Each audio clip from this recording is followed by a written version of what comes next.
અને શક્તિ સિવાય આ સૃષ્ટિની રચના ન થાય. તો એમાં એમ કીધું કે જય ગણેશ ગિરિજા સુવર્ણ મંગલ મૂલ સુજાન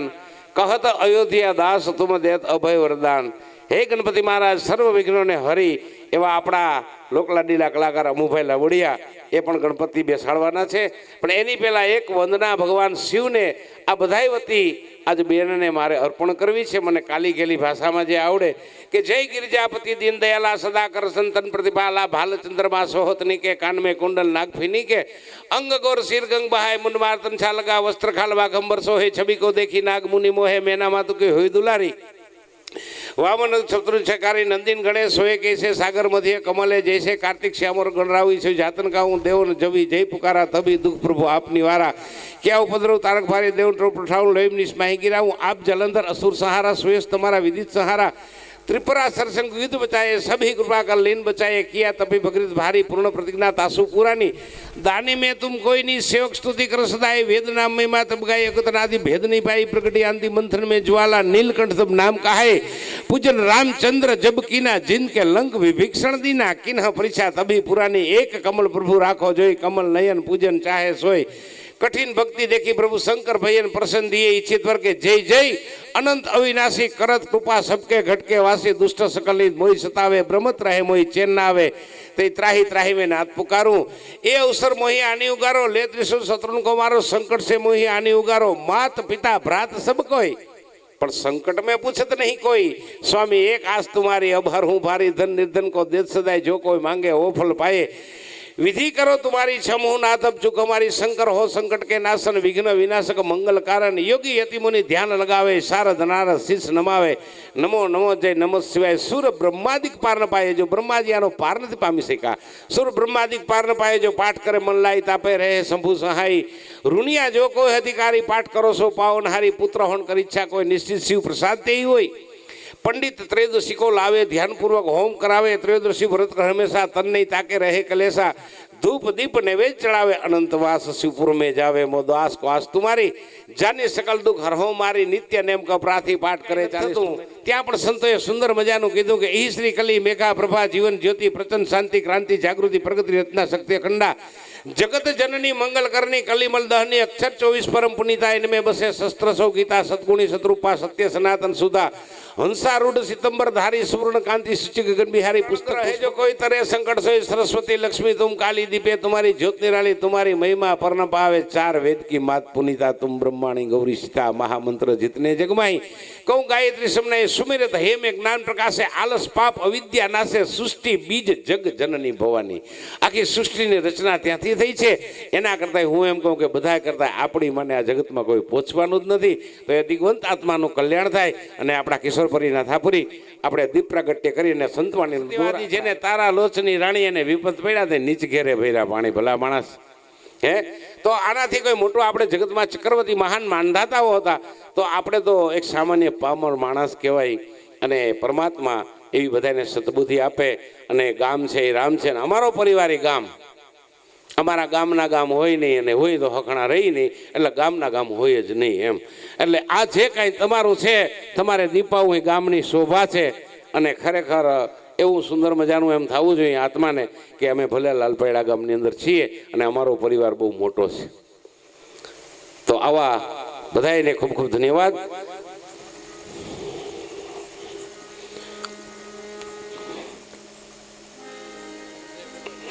ओम नमः शिवाय बोलो श्री मंगलेश्वर महादेव की जय नीलकंठ महादेव की जय भीड़भंजन महादेव की जय ओम नमः पार्वती पते हर हर महादेव हर हर चलो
અમારા આત્માનું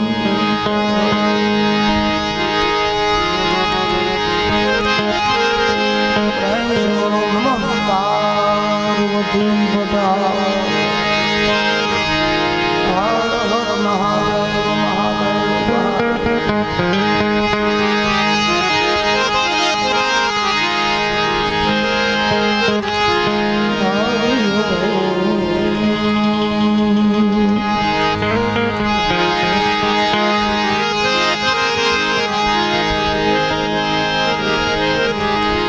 गुणपति गुण आगे रहो कर जोड़ेगा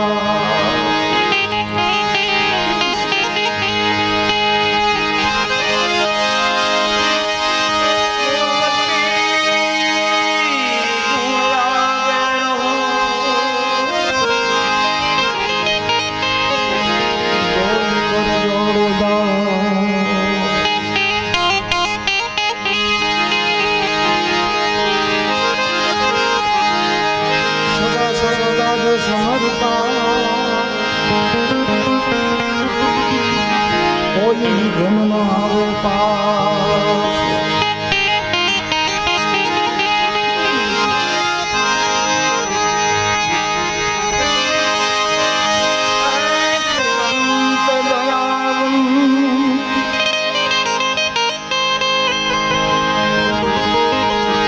चार भुजाधारी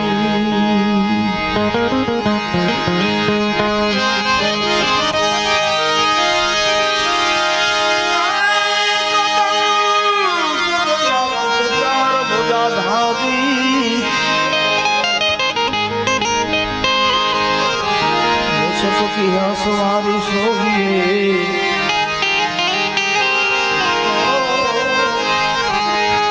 संगे निधि सिद्धि लो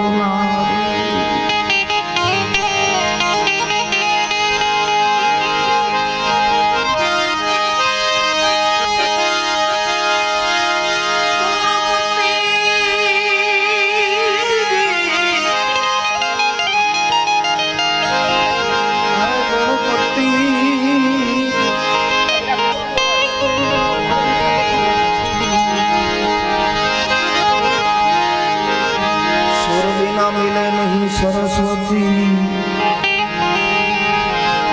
गुरु बिना मिले नहीं ज्ञान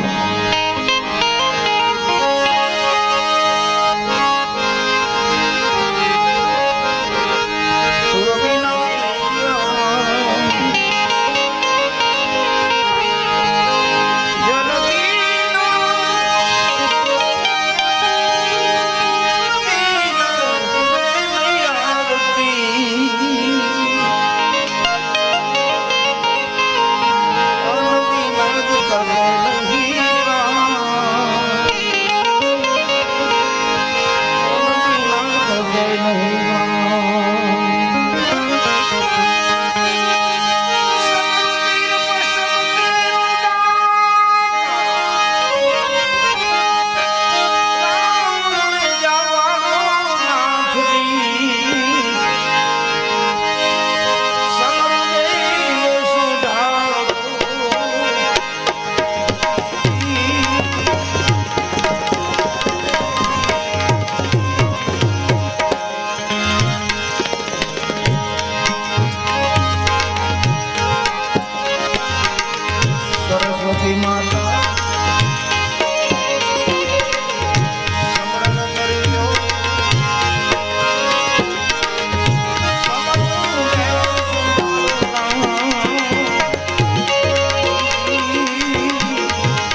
સીતારામ